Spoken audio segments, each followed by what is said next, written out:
आदरणीय गुरुजन आणि माझ्या बालमित्रांनो, आज हा प्रजासत्ताक दिन साजरा करत असताना भारत देशाला समृद्ध भारत आणि हरित भारत बनवण्याच्या दृष्टीने माझे विचार मांडत आहे. आपल्या संविधानात दिलेल्या हक्काप्रमाणे आपल्या कर्तव्याची आठवण ठेवायला हवी.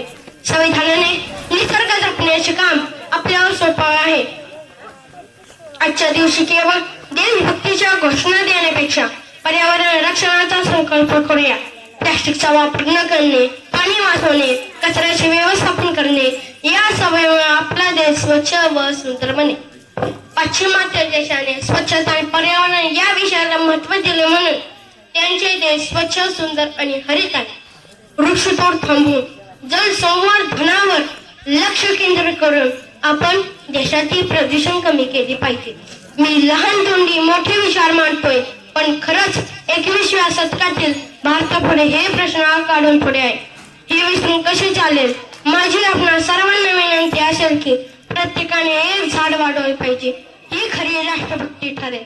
धन्यवाद. जय हिंद, जय भारत.